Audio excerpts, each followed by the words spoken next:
Hello everyone, welcome back to my channel be English driver. Let's start today class. आओ आज कुछ नया सीखते हैं। सोलर इक्लिप्स यानी सूर्य ग्रहण।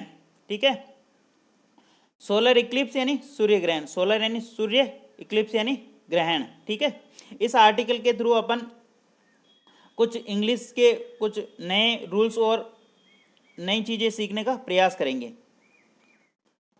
The recent solar Eclipse made a news throughout the country for many reason। ठीक है, एक बार वापस पढ़ते हैं इसी सेंटेंस को। The recent solar eclipse made a news throughout the country for many reason. The recent यानी हाल ही के अंदर जो सोलर इक्लिप्स यानी सूर्य ग्रहण हुआ। ठीक है ना, मेड यानी हुआ यानी, ठीक है ना, मेड ये जो पास्ट की बात है तो पास्ट की make, made second form, past की सेकेंड फॉर्म मतलब वर्ब की सेकेंड फॉर्म। ये a news throughout the country for many reason. News यानी समाचार, थ्रू आउट यानी पूरे देश के अंदर। ठीक है ना, द कंट्री यानी देश। ठीक है, फॉर मेनी रीजन यानी बहुत से कारणों से। ठीक है, बहुत से कारणों से सूर्य ग्रहण ने पूरे देश के अंदर क्या बनाया, मैं न्यूज़ के अंदर छा गया। ठीक है ना, बहुत से कारणों से सूर्य ग्रहण पूरे देश के अंदर इसने इसकी महत्ता प्राप्त की यानी छा गया या महत्ता प्राप्त की। ठीक है, मेड यानी बना। अब इस सेंटेंस को ब्रेक करते हैं। इसके अंदर पार्ट्स ऑफ स्पीच, ग्रामर के रूल, वोकेबलरी और इत्यादि समझने की कोशिश करते हैं। ठीक है ना, the recent solar Eclipse, the यहाँ पे आर्टिकल है, रिसेंट यहाँ पे एडजेक्टिव का काम रहा, सोलर इक्लिप्स यहाँ पे इसका नाउन है, तो ये क्या इसका सब्जेक्ट हो गया। ठीक है ना, मेड यहाँ पे मेन वर्ब का काम कर रही है जो कि सेकंड फॉर्म है वर्ब की।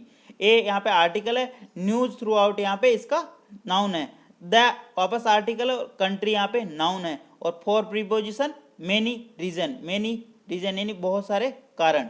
मेनी के बाद प्लूरल नाउन आता तो रीजन प्लूरल नाउन आता था। The country for many reason. ठीक है, अब ये ध्यान रखना आर्टिकल कौन कौन से होते हैं, अपने तीन होते हैं, ए एन दी। ठीक है, ए एन दी आर्टिकल होते हैं। ठीक है, ये ध्यान रखना। नेक्स्ट सेंटेंस पे बढ़ते हैं। अगर वीडियो आपको अच्छा लग रहा है तो प्लीज़ लाइक करें, शेयर करें और चैनल को सब्सक्राइब करें और अपने दोस्तों के साथ में अधिक से अधिक शेयर करें इसको। फर्स्ट मेनी रीजन, उसके अंदर फर्स्ट रीजन ये अपने क्या बता रहा, फर्स्ट, इसके बाद ये कोमा।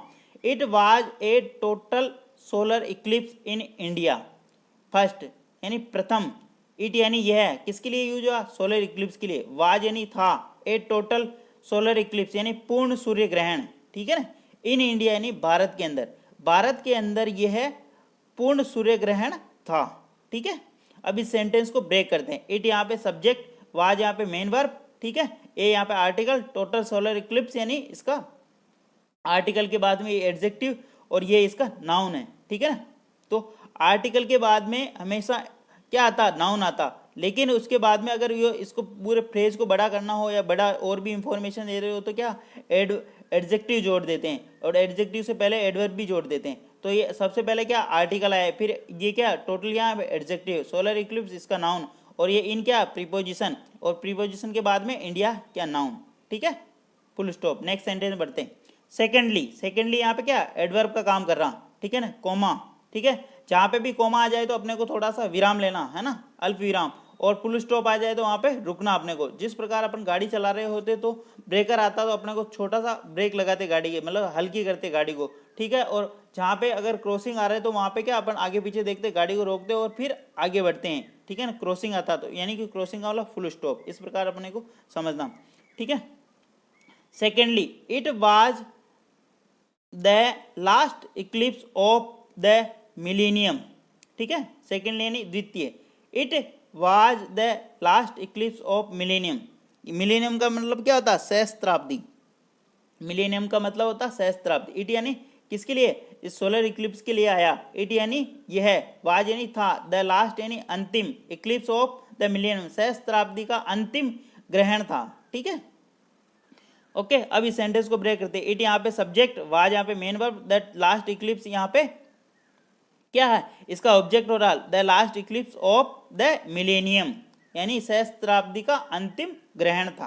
ठीक है, और प्रीपोजिशन से दो वर्डों को इसको ऐड किया। ठीक है, फुल स्टॉप। अब next sentence, elaborate elaborate arrangement were made by the planetarium authority at Jaipur to observe the eclipse। ठीक है, सेंटेंस लंबा है इसलिए इसको दोबारा वापस पढ़ेंगे। elaborate arrangement were made by the planetarium authority at Jaipur to observe the eclipse। ठीक है, अब इस सेंटेंस को पहले ट्रांसलेशन करते हैं इसका। ठीक है, हिंदी ट्रांसलेशन। एलोबरेट अरेंजमेंट, व्यापक इंतजाम। एलोबरेट यानी व्यापक इंतजाम, अरेंजमेंट यानी इंतजाम, व्यवस्था। ठीक है ना। वर मेड, वर यानी बनाई गई थी, मेड यानी वर पास्ट की बात। ठीक है ना, थी, मेड यानी बनाई गई थी, by the planetarium authority. Planetarium authority का मतलब क्या होता? तारा ग्रह के जो अधिकारी गण थे उनके द्वारा। ठीक है, बाय द प्लेनेटोरियम अथॉरिटी यानी तारा ग्रह, जो सूर्य ग्रहण जो होता है उसको देखने का एक जो वो होता ओपी, जहाँ पे जिसके द्वारा एक होता है जयपुर के अंदर ये पैलेस है। ये एट यहाँ पे क्या प्रीपोजिशन, एट जिस पर्टिकुलर स्थान को डिनोट करने के लिए क्या करता है, एट प्रीपोजिशन लगाते हैं। Jaipur, to observe, to observe का मतलब देखने के लिए, उसको समझने के लिए। द एक्लिप्स यानी ग्रहण को। ठीक है ना, ग्रहण को समझने के लिए वहाँ की अथॉरिटी के द्वारा क्या किया गया था, व्यवस्था की गई थी। आपने नॉर्मली देखा होगा अपने घर के अंदर भी अगर छोटा मोटा कार्यक्रम होता, प्रोग्राम होता, तो सबसे बड़े बुजुर्ग या जो अपने जिम्मेदार व्यक्ति होते घर के, उनके ऊपर क्या होती, उस व्यवस्था को देखने की जिम्मेदारी होती। तो इस सूर्य ग्रहण को देखने की जिम्मेदारी किसके ऊपर थी, वहाँ के प्लूटोनियम अथॉरिटी के ऊपर।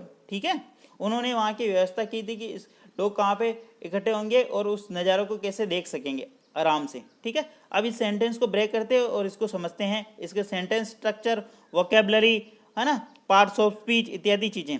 प्लीज़ अगर वीडियो अच्छा लग रहा है तो लाइक करें, शेयर करें।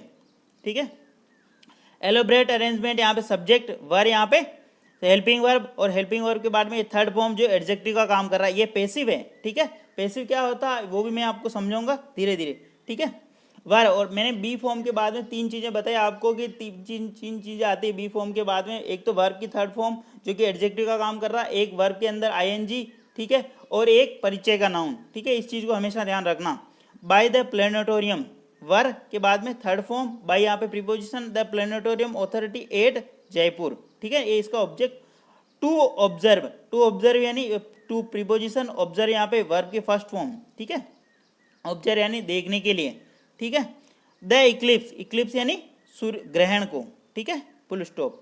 नेक्स्ट आगे दूसरे सेंटेंस पे बढ़ते हैं। I was one of the lucky few. ठीक है, I was one of the lucky few who could avail of this rare but exciting opportunity, exciting opportunity. Next इस सेंटेंस को दोबारा देखते हैं क्योंकि सेंटेंस काफ़ी बड़ा है तो उसको अपन दोबारा पढ़ेंगे। आई वाज, आई यानी मैं, वाज यानी था, one of the lucky few यानी उन मतलब सौभाग्यशाली व्यक्तियों में से एक, है ना। हु कुड अवेल जो देख पाया था, हु जो देख पाया, कुड यानी पास्ट की बात हो गई तो कुड की बात कुड करेंगे जो कि मॉडल वर्ब है। मॉडल वर्ब कौन कौन सी होती है, can, could, will, would, shall, should, may, might, यह इत्यादि क्या होती है, मॉडल वर्ब होती हैं, इनको ध्यान रखना आपको। Who could avail of this rare, this rare यानी बहुत ही दुर्लभ परंतु एक्साइटिंग अपॉर्चुनिटी, परंतु उत्साहवर्धक करने वाली मौके को। ठीक है, वापस देखते हैं। आई यानी मैं, वाज यानी था, वन ऑफ यानी लक्की उन सौभाग्यशाली व्यक्तियों में, जो could avail of this opportunity जो इस अपॉर्चुनिटी का मौके का फायदा ले पाया, रेयर यानी दुर्लभ, बट एक्साइटिंग, बट यानी किंतु, एक्साइटिंग अपॉर्चुनिटी यानी कि बहुत ही ज़्यादा उत्साहवर्धक करने वाली मौका था। अब इस सेंटेंस को ब्रेक करते हैं और इसकी ग्रामर को समझते हैं, पार्ट्स ऑफ स्पीच को समझते हैं। आई यहाँ पे क्या सब्जेक्ट, वाज यहाँ पे मेन वर्ब, वन ऑफ यानी उनमें से, द लक्की, द यहाँ पे आर्टिकल, लक्की यानी फ्यू यानी सौभाग्यशाली, हु जो कि इंफॉर्मेशन दे रहा है यहाँ पे। ठीक है, इसको भी डिटेल से समझूंगा थोड़ा आपको, अभी तो ऐसे समझ लो आप, लेकिन इसके लिए एक अलग से क्लास रखनी पड़ेगी अपनी। हु यानी जो का सेंस दे रहा है यहाँ पे। Could avail of this rare but exciting opportunity, जो कि एक बहुत ही रेयर एंड दुर्लभ थी परंतु एक्साइटिंग अपॉर्चुनिटी थी, यानी बहुत ही ज़्यादा उत्साहवर्धक करने देने वाला मौका था। ठीक है, नेक्स्ट सेंटेंस को देखते हैं। The Eclipse began exactly at 9 AM on 18 morning मतलब 18 तारीख को, ठीक है। द इक्लिप्स यानी ग्रहण, बिगेन यानी प्रारंभ हुआ, एग्जैक्टली यानी उस मतलब निश्चित समय से, ठीक है। 9 AM यानी सुबह मॉर्निंग का समय, ऑन 18 मॉर्निंग मतलब सुबह के समय, 18 तारीख की सुबह को समय, ठीक है। अब वापस इसको हिंदी ट्रांसलेशन करते हैं, फिर इसको सेंटेंस को ब्रेक करें। द इक्लिप्स यानी सूर्य ग्रहण यानी ग्रहण, ग्रहण द इक्लिप्स का मतलब क्या होगा, ग्रहण। बिगेन यानी प्रारंभ हुआ है, जो कि वर्ब की सेकंड फॉर्म, एग्जैक्टली यानी निश्चित समय, 9 AM यानी सुबह के प्रारंभ, ऑन 18 मॉर्निंग 18 तारीख की सुबह को 9 बजे ग्रहण प्रारंभ हुआ था, ठीक है। द इक्लिप्स यहाँ पे सब्जेक्ट, बिगेन यहाँ पे मेन वर्ब जो कि सेकंड फॉर्म, एग्जैक्टली यानी एडवर्ब, 8 यहाँ पे preposition, 9 AM time, on 18 morning यानी 18 तारीख को। ऑन जब भी डेट की बात होती है किसी पर्टिकुलर तो वहाँ ऑन का लगाते हैं प्रयोग, ठीक है ना, ये ध्यान रखना, ऑन प्रीपोजिशन यूज करते हैं, ठीक है। नेक्स्ट सेंटेंस को देखते हैं। ग्रेजुअली जो कि एडवर्ब है, ठीक है, कोमा, ठीक है। The ball of fire was consumed by the Eclipse, ठीक है।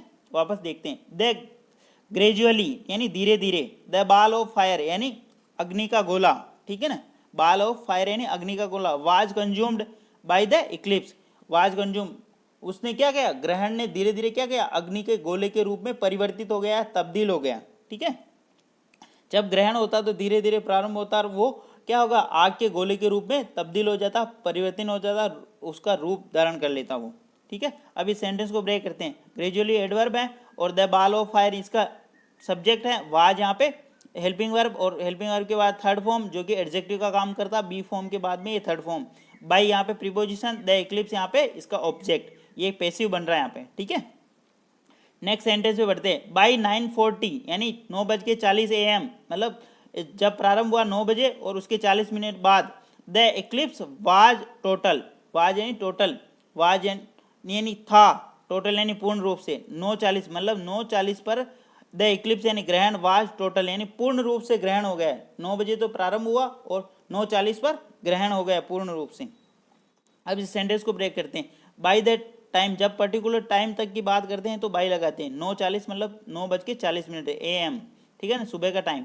द इक्लिप्स यहाँ पे सब्जेक्ट का काम कर रहा, वाज यहाँ पे हेल्पिंग वर्ब, और टोटल यहाँ पे एडजेक्टिव का काम कर रहे हैं, मतलब मेन वर्ब ये और टोटल। मैंने बी फॉर्म के बाद 3 चीज़ें बताई आपको, बी फॉर्म के बाद 3 चीज़ें लगती, बी के बाद में वर्ब के अंदर ING, और बी के बाद में वर्ब की थर्ड फॉर्म जो कि एडजेक्टिव का काम करती है, डायरेक्ट एडजेक्टिव होता है, और बी के बाद में वर्ब परिचय का नाउन आता है। इस चीज़ को हमेशा ध्यान रखना, ठीक है। नेक्स्ट सेंटेंस पे बढ़ते हैं। It got quite dark, it यानी किसके लिए, उसके लिए, जो मौसम जहाँ वहाँ का जो परिवर्तन था तो वो क्या हो गया था, इट गोट क्वाइट डार्क, वह पूर्ण रूप से क्या हो गया था, डार्क यानी अंधेरा छा गया था। जब ग्रहण होता तो पूर्ण रूप से आकाश क्या होता, पूर्ण रूप से लालिमा छा जाती और शाम की तरह, संध्या की तरह हो जाता है। इट यहाँ पे सब्जेक्ट, गोट यहाँ पे मेन वर्ब का काम करे, क्वाइट यहाँ पे क्या करे, एडवर्ब का काम करे, डार्क यानी अंधेरा, ठीक है। इवन, नेक्स्ट सेंटेंस पे बढ़ते हैं। Even the birds started chirping, even यानी the birds started chirping, the birds यानी पक्षी, स्टार्टेड यानी शुरू हो गए थे, चिरपिंग यानी चहचहाना। जब संध्या होती तो पक्षी क्या करते, चहचहाते और अपने घोंसले की तरफ लौटते हैं। तो अभी 9:40 ही हुए थे सुबह, लेकिन सूर्य ग्रहण करने के वजह पक्षियों को क्या लगा कि ये तो संध्या हो गई, वो चहचहाने लग गए थे। नेक्स्ट सेंटेंस पे बढ़ते हैं, इसको देखते हैं। द बर्ड्स तो यहाँ पे सब्जेक्ट, स्टार्टेड यहाँ पे मेन वर्ब, और चिरपिंग इसका ऑब्जेक्ट, ठीक है। नेक्स्ट सेंटेंस पे बढ़ते हैं।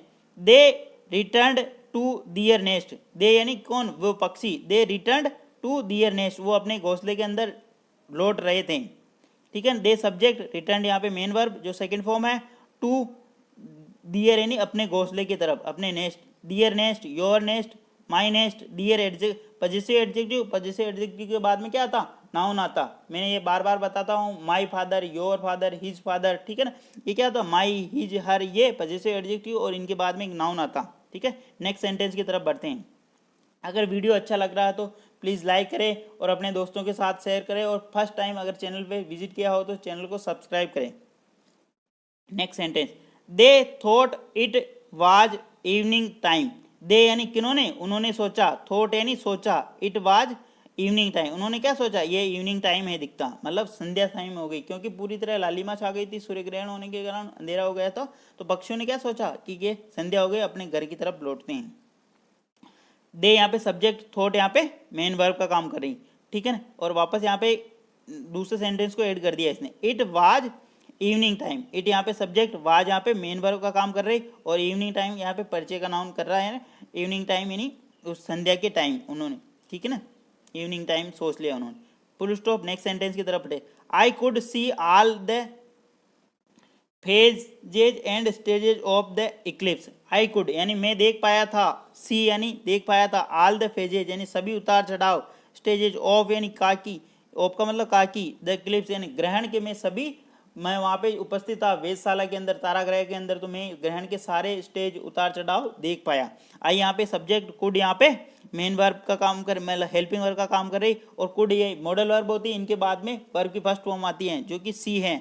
All the phases and stages of the Eclipse, all the phases of and stages of the Eclipse. अब देखना, एंड कंजंक्शन लगा के इसने इस वर्ड को भी जोड़ दिया और इसको भी जोड़ दिया, phases and stages of preposition the eclipse, यानी all the phases of the eclipse and all the phases, all the stage of eclipse, यानी मैं सूर्य ग्रहण के सभी उतार चढ़ाव देख पाया था, ठीक है।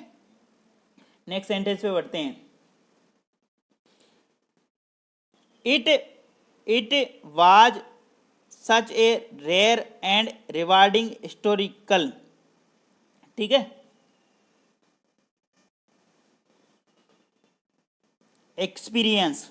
वापस देखते हैं sentence. It was such a rare and rewarding historical experience. Experience का मतलब क्या था, अनुभव, ठीक है।